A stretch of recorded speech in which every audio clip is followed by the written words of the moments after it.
여러분 안녕하십니까. 강신업 변호사입니다. 지난해 12월에 이미 주한 미군이 가지고 있는 무기가 미국 본토로 많이 반출이 된 사실이 뒤늦게 드러났습니다. 이미 작년 12월부터 트럼프 대통령과 이스라엘의 네타냐후 총리는 이란 공격을 준비한 것으로 보여지는데요. 그때 주한 미군이 갖고 있는 천여 개의 무기가 미국으로 나갔고 더 많은 무기가 반출될 가능성이 지금 제기되고 있습니다. 근데 이렇게 무기가 반출될 경우 한반도 안보에 공백이 생기는 것이 아니냐라는 얘기가 나오고 있는데요. 특히 패트리엇 그리고 또 사드까지도 지금 미국으로 상당 부분 반출될 가능성이 있다는 얘기가 나오고 있습니다. 그리고 이란 이 전쟁이 계속될 경우에 한국군이 갖고 있는 무기도 미국이 요청을 할 수가 있고요. 경우에 따라서는 한국군 파병까지도 요청할 수가 있는데 그 경우 이재명 정권이 순순히 응하지 않을 거란 말이죠. 그랬을 때 경제 보복이라든가 한미 갈등이 터질 수 있다는 우려가 나오고 있습니다. 지금 보도에 의하면 말이죠. 미군은 이란 공격을 구상하던 작년 연말에 이미 주한 미군 무기 천여 개를 미국 본토로 이동시켰다는 것입니다. 재래식 폭탄에 장착해서 정밀 타격이 가능한 유도 폭탄 키트를 천여 개 이상 가지고 갔다는 건데 이걸 갖다가 개량하면 스마트 폭탄으로 만들 수 있다는 거죠. 이란 공습작전이 시작된 것은 2월 28일이지만 도널드 트럼프 대통령과 베냐민 네타냐후 이스라엘 총리는 지난해 12월부터 관련 논의를 계속해 왔다는 겁니다. 피트 헤그세스 미국 국방장관은 브리핑을 열고 이란 상공을 완전히 제압했기 때문에 이제 우리는 GPS 및 레이저 유도 정밀 중력 폭탄들을 사용할 것이고 이런 폭탄들은 거의 무제한 재고가 있다고 말하고 있는데요. 주한 미군에서 반출된 유도 폭탄 장치를 가지고 정밀 중력 폭탄을 만들었다는 얘기가 나오고 있습니다. GPS나 레이저 유도 장치와 그리고 조종 날개로 구성된 이런 장치를 유도 기능이 없는 일반 재래식 폭탄에 붙이면 전투기에서 투하 가능한 정밀 중력 폭탄이 된답니다. 키트 하나당 3천만 원 내지 8천만 원밖에 들지 않기 때문에 일기당 수십억 원에 달하는 고가의 미사일에 비하면 가성비 타격을 할 수 있다는 얘기죠. 주한 미군의 유도폭탄 키트 본토 이송이 우리 측에 통보됐는지에 대해서는 국방부는 주한 미군 전력 운영과 관련해서 우리 정부가 언급하는 것은 적절치 않다면서 확인을 해주지 않고 있습니다. 트럼프 미 대통령은 지난해 12월 29일 플로리다주 마러라고의 자택에서 네타냐후 이스라엘 총리를 만나서 이란 공습 승인 요청을 받은 것으로 알려지고 있는데요. 그러나 트럼프 대통령은 네타냐후 총리를 만나기 전부터 이란이 핵무기를 다시 만들고 있다고 들었는데 그렇다면 우리가 그들을 쓰러뜨려야 할 것이라고 공격을 시사한 바가 있습니다. 지난해 10월 1일 트럼프와 네타냐후는 전화통화를 했고 일부 중동 언론은 두 사람이 이때 이란 문제를 논의했다고 보도하고 있습니다.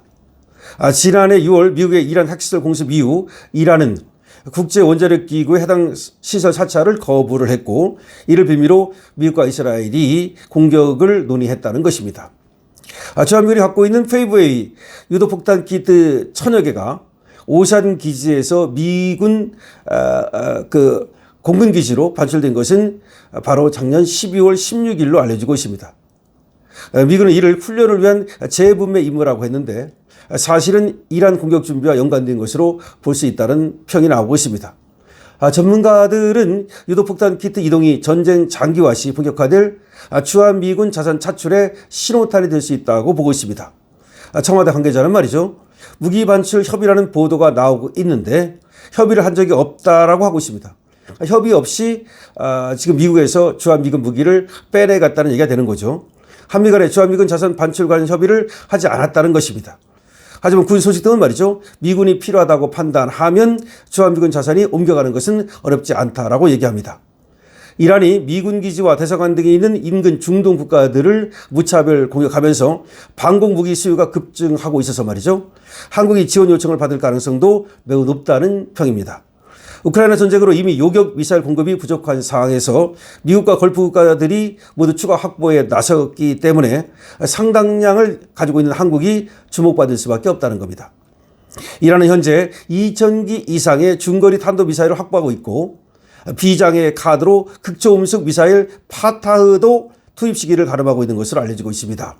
이란은 지난해 6월 이스라엘의 공습에 파타우 1을 실전 투입했는데 일부 단들은 이스라엘 방공망을 뚫고 텔아비브 시가지 등을 타격하기도 했습니다. 이란도 그러니까 미사일을 상당 부분 갖고 있고 그 성능도 괜찮다는 얘기입니다. 이런 이란과 장기전을 하게 될 경우 미군이 주한미군의 8개 패트리엇 포대 등 국내 방공자산을 중동으로 옮길 가능성이 가장 먼저 제기가 되고 있습니다. 경북 성주에 배치된 사드의 경우 레이더와 발사대는 그대로 두고 요격 미사일만 수십 발 정도 반출 가능성이 있다고 전문가들은 입을 모으고 있습니다. 이처럼 패트리엇 사드 전력이 반출되면 한국 방공망 약화로 우리 대비태세에 문제가 생길 수 있다는 우려도 나오고 있습니다. 미국 측은 최신 자산 일부가 반출될 가능성이 있다는 얘기를 지금 인정하고 있는데요. 미국이 지난해 해외 주둔 기지 중 처음 경기 오산 공군기지에서 이와 같이 간접 화력 방어 능력 이걸 갖다가 이제 여기 배치를 했는데 이것도 또 미국으로 지금 반출되는 것이 아니냐라는 얘기가 나오고 있습니다. 자, 어쨌든 주한미군 자산 및 전력 차출은 물론 한국군의 지원 등을 미국이 요청할 가능성이 아까 말씀드린 것처럼 제기되고 있는데 지금 이와 같이 우리가 그런 요청을 받았을 경우에 어떻게 외교적으로 현명하게 대처를 하느냐에 따라서 한미 간 갈등을 막고 그리고 미국과 이란 전쟁에 깊숙이 또 빨려 들어가는 것도 막을 수 있다고 생각이 됩니다. 지금 그 어느 때보다도 그야말로 우리 정부의 외교적 능력, 외교 역량이 상당히 필요한 때인데요. 자칫하다가는 트럼프한테 신뢰를 잃으면서 그야말로 경제에도 큰 어떤 타격을 입는 그런 보복을 당할 수가 있다는 것이죠. 또 하나 잘못하면 말이죠. 우리나라에 있는 주한미군 전력이 지나치게 많이 빠져나갈 경우에 그때 한반도에 또 안보 공백이 생긴다는 것도 또 우리는 우려하지 않을 수가 없는 것입니다.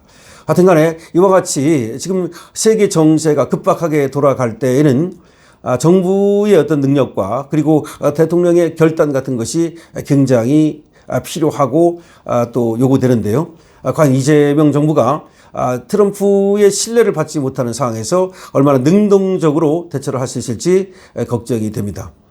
주한미군의 무기가 벌써 1000개 이상은 빠져나갔고요.